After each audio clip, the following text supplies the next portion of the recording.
Hello again to another coffee talk.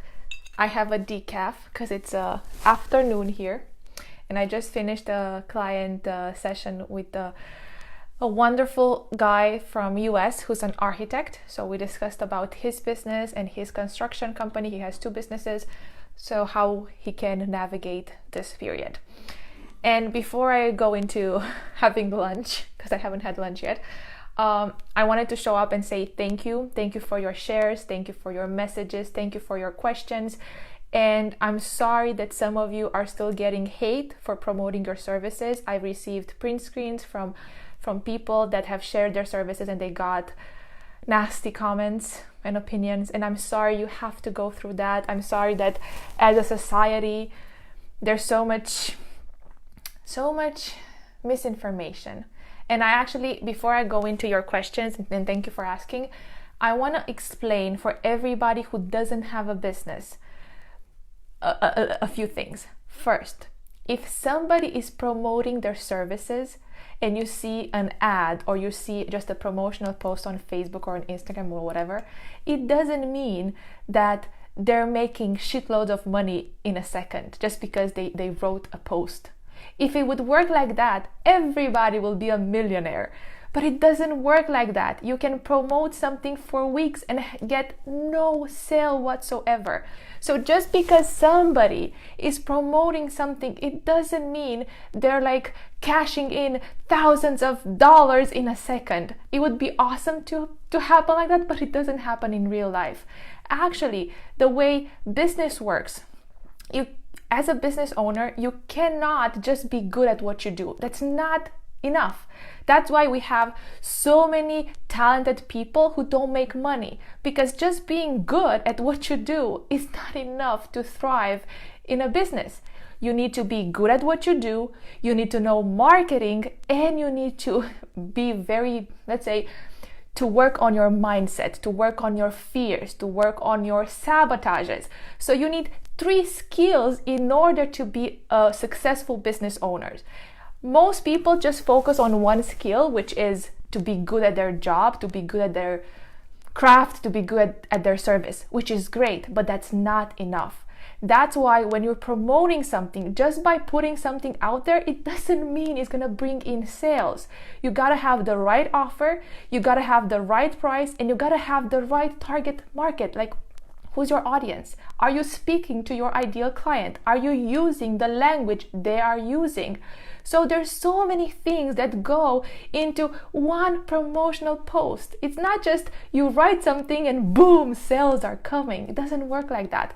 Not to mention that if you as a business owner, as a service provider, you don't have confidence in your offer, if there's any part of you that is like, I don't think anybody will buy this product, I don't think it's priced really well, I don't think, maybe people don't need this right now. If you have those feelings inside you, that energy will be perceived by the buyer and people will not buy from you. They will not know why they're not buying. They will just be like, I didn't feel like buying. That's how we feel energy. So again, as a business owner, you need to be good at your skill, know marketing, and understand business, like how business works, have, financial education, have business education. I'm not talking to go to business school. I didn't go to business school. I bought courses on business. I bought courses on marketing. I worked with coaches on marketing. I had my business coaches. So yes, I know what I know, not because I was bored with it.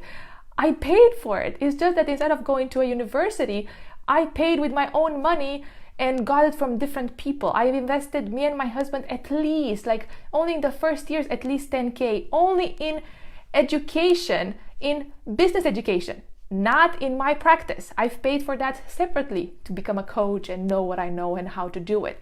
So that's why you need to have 3 skills. Be good at your job, know marketing and business, and mindset, your fears, your sabotages, all that things. What does it mean to be wealthy? What's the fear of failure, fear of success? All those things you need to work, especially the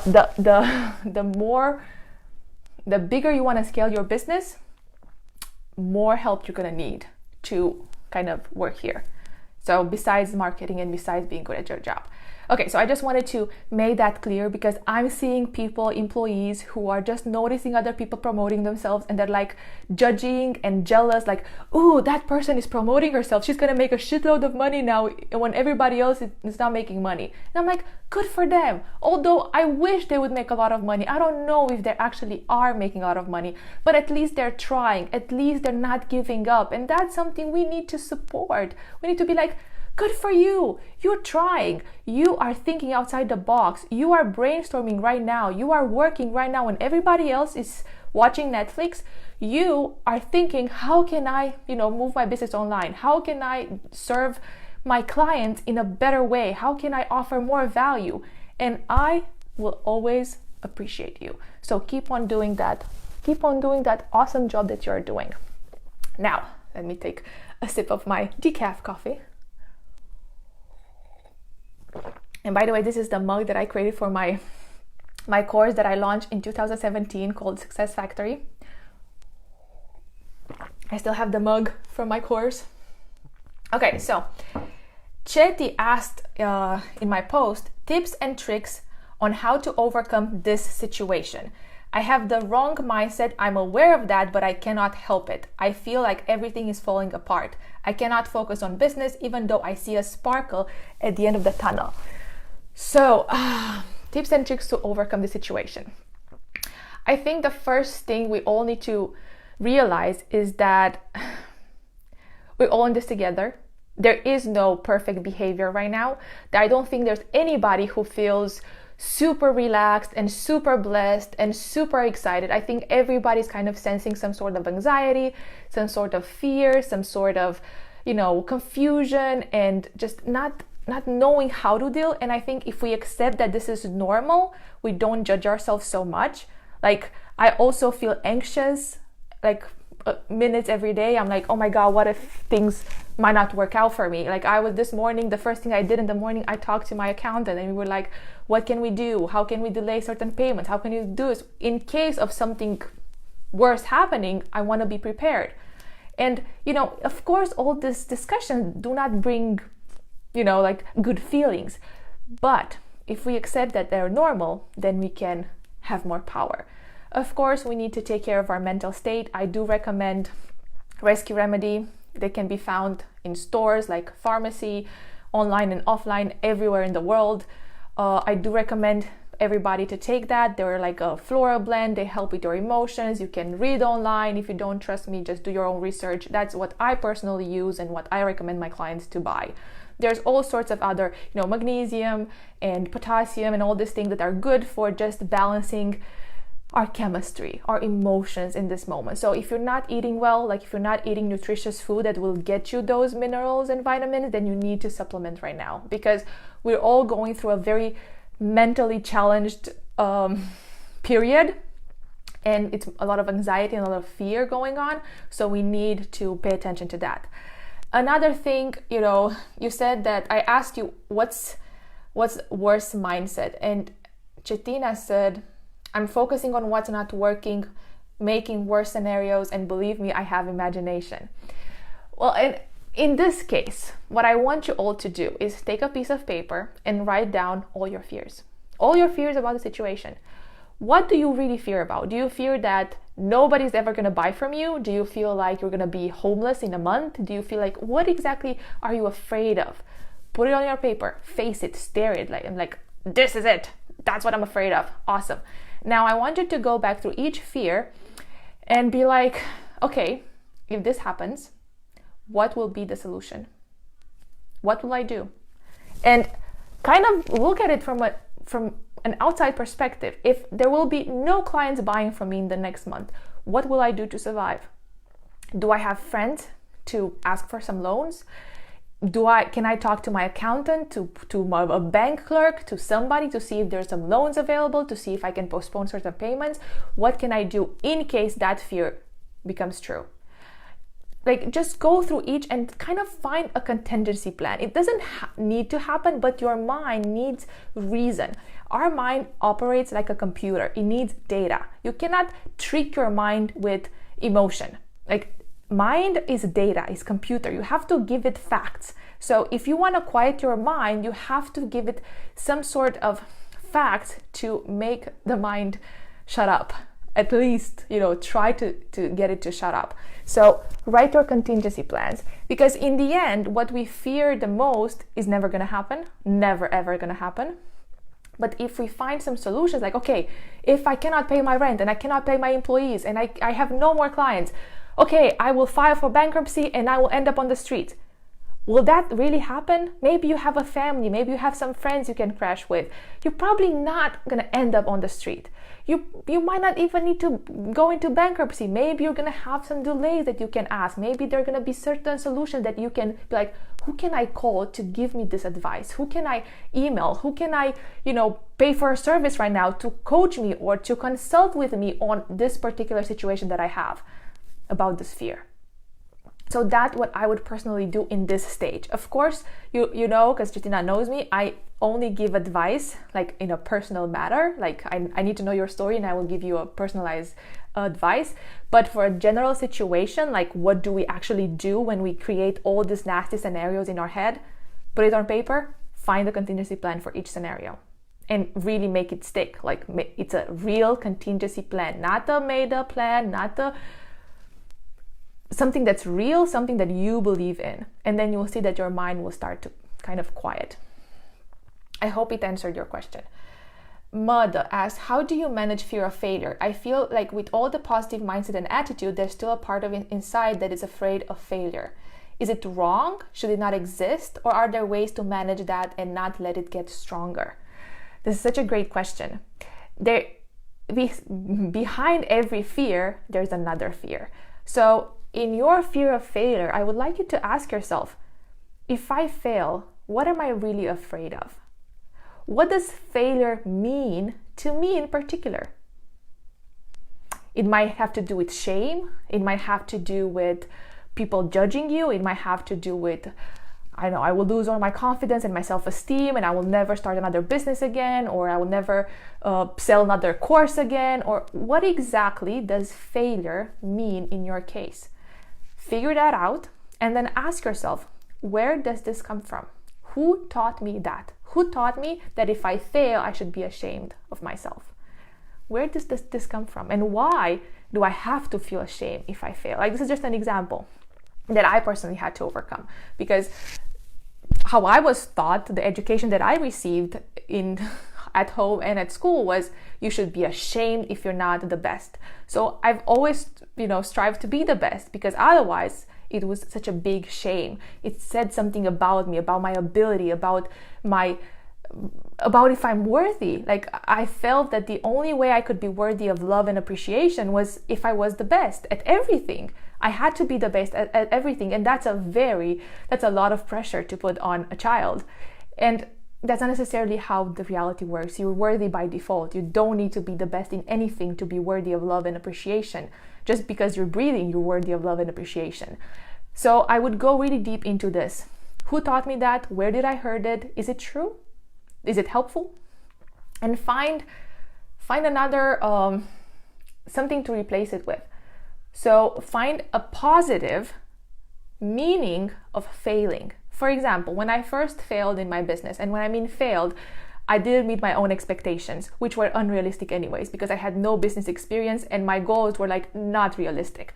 And when I failed, I was like super ashamed. I couldn't tell anybody. I was like, I'm not going to tell anybody that I failed because people will think that I'm stupid or all sorts of things. And then, it was just like a shameful secret. The second time I did the same thing, I didn't meet my expectations. I told a friend, I was like, look, I'm ashamed. Look what I did. Again, it didn't work for me, blah, blah, blah, blah. The third time, I told a couple of friends, like, I still feel ashamed. I feel like kind of stupid for doing this again and not meeting my own goals and desires. But well, and then after failing so many freaking times, now I actually don't give up about it. Like, I share it with the people. I'm always very transparent with my clients, and I share all the fuck ups that I do. And I'm like, look, I had that goal, it didn't happen. Here's why it didn't happen. Here's what my mistake was. Here's the lesson that I got from this experience. And I'm sharing it, and I'm very transparent, because there's no shame in failing, because every failure is an opportunity to learn something about yourself, about your business, about your service, about your clients. Like, for example, last year, like my biggest failure last year, I'm going to share it with you. I hired a whole team, a business coach, Facebook ads manager, people to handle my funnel, my sales funnel.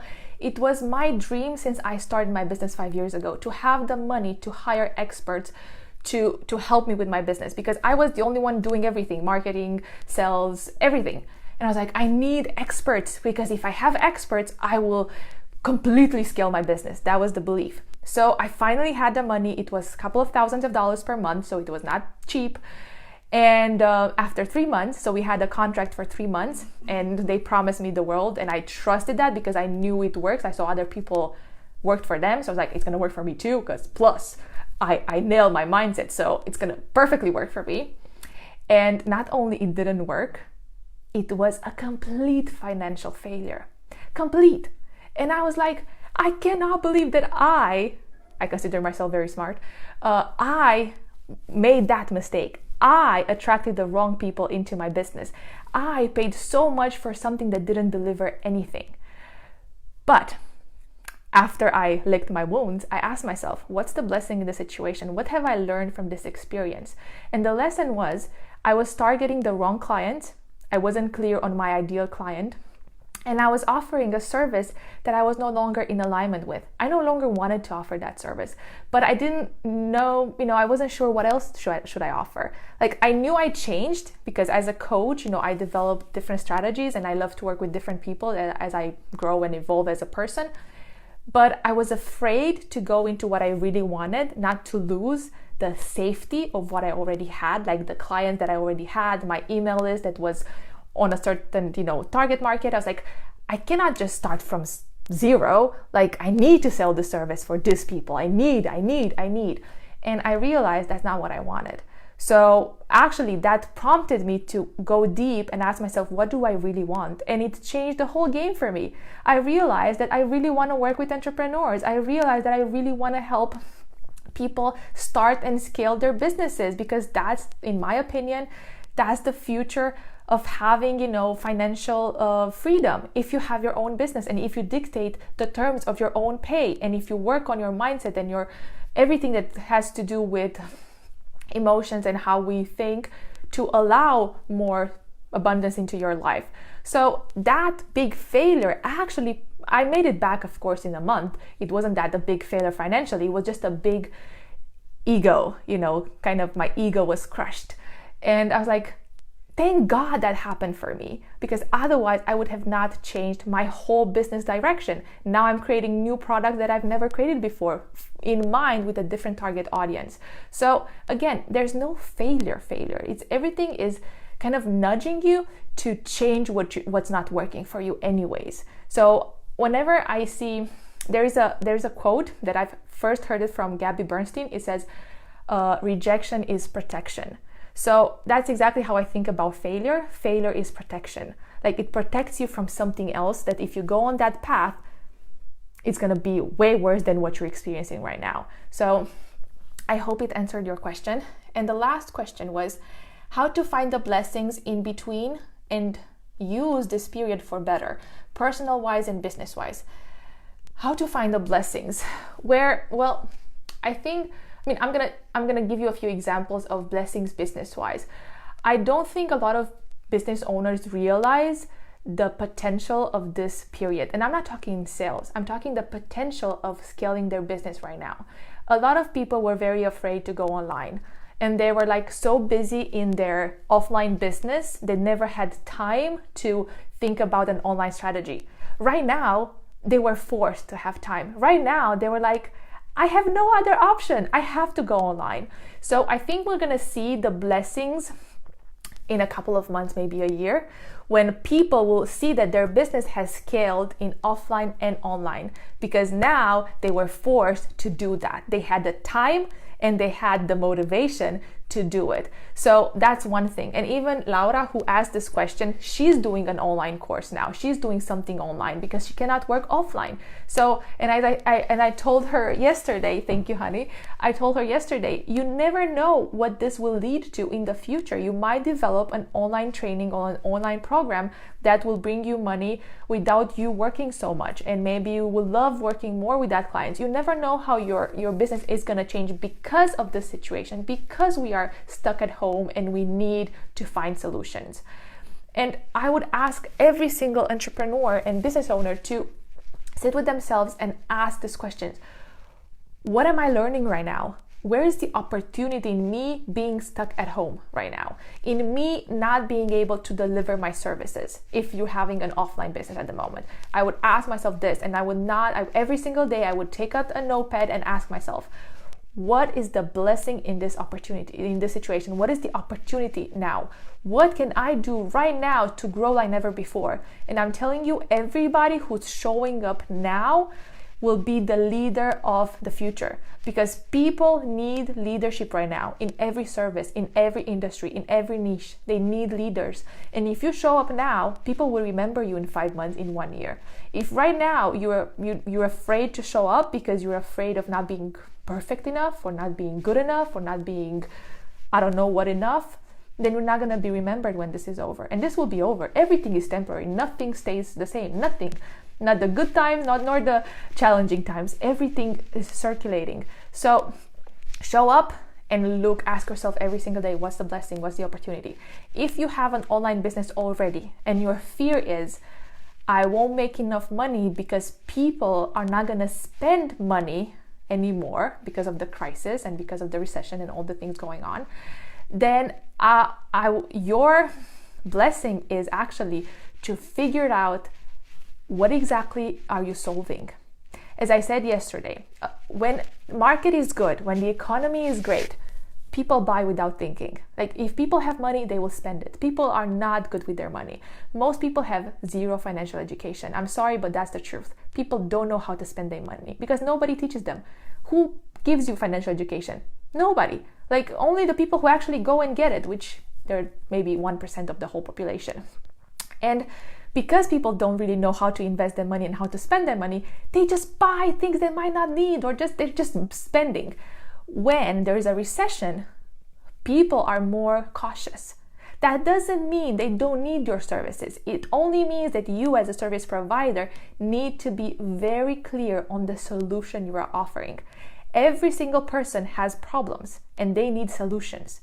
Once you know what your service or product is solving very, very clearly, what problem is it solving and who has that problem, which is the person, that ideal person that has that problem, then you hit a gold mine.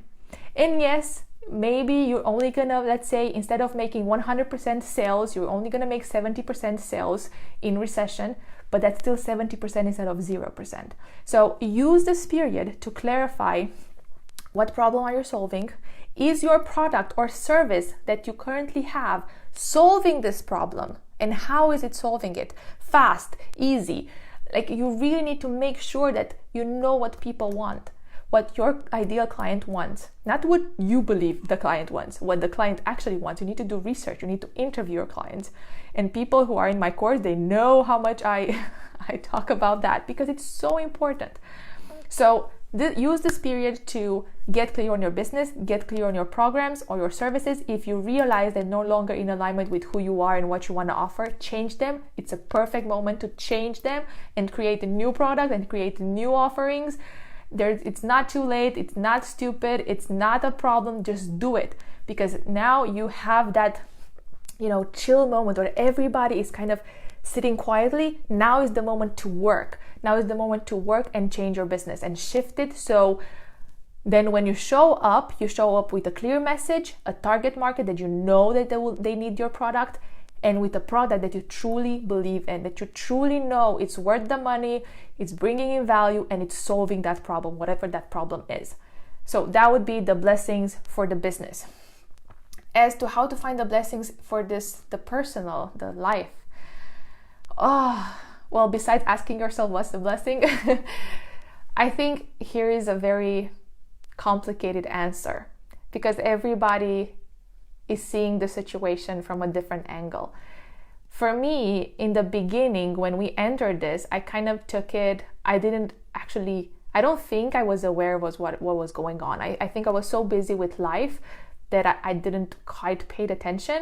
And then when shit got real in Italy, I think I was more of then the market crashed and I was like, oh my God, like this is happening, this is real. I cried for a day, like I'm not gonna lie. I was like the day the market crashed, I was like, oh my God, what does this mean? And all the victim mentality kind of hit me. And I was like, oh my God. So I cleaned the whole apartment. I deep cleaned everything to keep myself sane in that moment. And I had to pick myself up and I had to actually work with myself. Okay, again, what am I afraid of personally? What am I afraid of? What's going to happen for me? What is this going to do for me personally?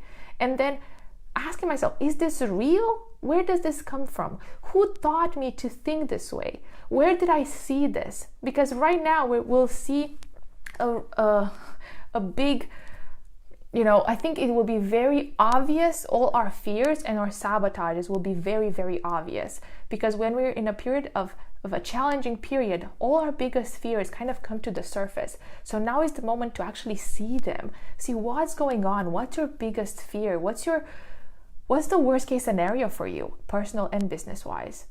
And then work with a therapist, work with a coach, work with yourself if you have the knowledge on how to work with yourself to get out of this situation.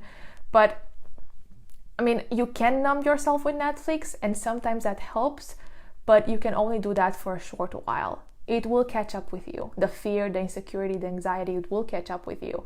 So drinking your way out of it, again, I don't recommend, because everything is like, it's not a fix. It's just a patch. Like, oh, I'm going to watch Netflix and I'm going to feel better. Yes, you will. But then when the film stops, your anxiety comes back up again. Oh, I'm going to have a glass of wine. Yes, you're going to feel better. But when the alcohol disappears from your bloodstream, you're going to feel the anxiety again. So besides doing that, which I don't condone, like do it, but also try to work on your fears. Try to ask yourself the powerful questions. And if you cannot do that by yourself, therapy, coaching, depending on how, let's say, bad the situation is. I would suggest to talk to a therapist if you have acute anxiety, like anxiety that you cannot even, like you're shaking and you cannot even get out of bed, and then you need a therapist. You need a therapist to help you get out of that. If you are in depression, like you have like no more appetite, you're seeing all the negative scenarios, again, talk to a therapist. You need that help right now. I don't care how much it costs. Your mind is as important as your physical health. You need a doctor, and the therapist will be perfect for you. If you're just having like normal anxiety and normal fears, and you're afraid and you don't have solutions, and you're just like in a negative pattern, that a coach will help with that too. You don't need to go to a therapist. A therapist is specialized in dealing with serious problems, but a coach can help with normal anxiety, with normal fears, with normal trauma. If this situation is bringing up childhood trauma, then you should go to a therapist. You should definitely go to a therapist to heal that trauma that is now brought up by this situation to the surface. Don't believe that you can do it by yourself. I know, and I've tried that too, by being a very powerful and, strong person. I can do this by myself. I'm going to read a book and I'm going to figure it out. It doesn't quite work like that. Even me, which is my job, I also have a coach of my own, because it's very easy to help others. It's very hard to see myself, to see my own fears, to see my own issues. It's like I need a mirror. I need somebody to kind of tell me the words I'm using, and then I can be like, oh wow, I didn't even notice that. So everybody needs help. It's not like somebody's so great and so perfect, they never need help. That's bullshit. There's no such thing. Everybody suffers, everybody has fears, everybody has anxiety. It's just a matter of how long do you stay with that, and do you let it overcome you. That's the only difference between powerful people and, let's say, not so powerful people. It's not that they don't have any fear or any anxiety. It's just that they know how to solve it. They either have their own coach and therapist, or they know until a certain degree how to work with that. So I hope this helped. I hope my answer helped you. Let me know in a comment. If you enjoyed this video, share it with your friends. If there's somebody who needs to hear this message right now, maybe with what they're going through. And I have 2 offers for everybody who's watching for the month of April, only for the month of April. Hopefully this situation won't last more than a month. So it's, if you need coaching, private coaching, there's a 70% discount right now. If you want a group, so if you don't just need just me, if you want a group of people that you can ask me questions every single day and you can just share things and just kind of have a different environment, then I suggest you come to my April group, which is focused only on money. So the focus of that April group, it's 4 weeks, only money and financial education. We're going to talk about money from a standpoint of what should you save, how should you save, how to reconsider your priorities. We're going to talk about how to get out of a debt. I'm going to personally check your, because you're going to have homework. So I'm going to check your debt situation. I'm going to make observation and suggestions to how you can pay it off faster, how you could rearrange your debt and find solutions for you so you don't feel swamped with whatever is going to come. Also, we're going to talk about how to use your mind and your emotions to allow goodness into your life, because everything is energy, and I'm going to teach you about that and how energy kind of works in our favor or not in our favor.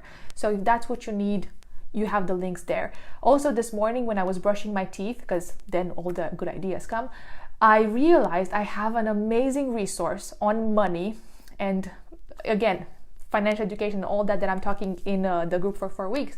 But I can sell it to you just the lessons, and it's going to sell it for way cheaper. It's actually from my course that I created in 2017 that I sold repeatedly, Success Factory. Success Factory was priced the last time I sold it, which was in 2018, at 1,000 euros, and it has 5 modules on financial, health, happiness, and fulfillment. And I didn't have time to put that online, but tomorrow hopefully I will have time.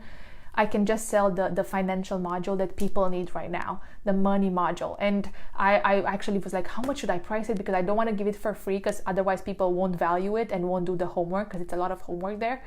But I don't want to, price it at the price it was, like $200, if I would sell it separately. So I was thinking to just sell it for $50, and you can access it instantly after you pay, and you can just do the lessons there. It's financial education, and talk about the energy behind money, and about exercise on how you can work on your mindset regarding money, what exercise to do. There's like a sequel and everything. The same thing I'm teaching in the group. But if you don't want to come in the group, you just want to do it on yourself, like just do the lessons and figure it out, that's going to be an offer available. So just let me know. I really like, oh my God, I have that resource. I could help people with that. So that's what I'm going to do. I just told you. Thank you so much for tuning in. Thank you so much for watching. Let me know what other questions you have. So tomorrow I will show up live again, so I can answer more questions that they're going on in your head and in your soul and in your business. And together we can go through this, and we can come out, with our head high and profitable, because everything is temporary. So we're in this together. Have an amazing day, and find the blessings, find the opportunity in this situation, because there sure are. And a lot of people, smart people, will find the opportunities, and they will be so productive and so profitable at the end. Be smart. Look for opportunities, because there are opportunities in every situation. So have an amazing day.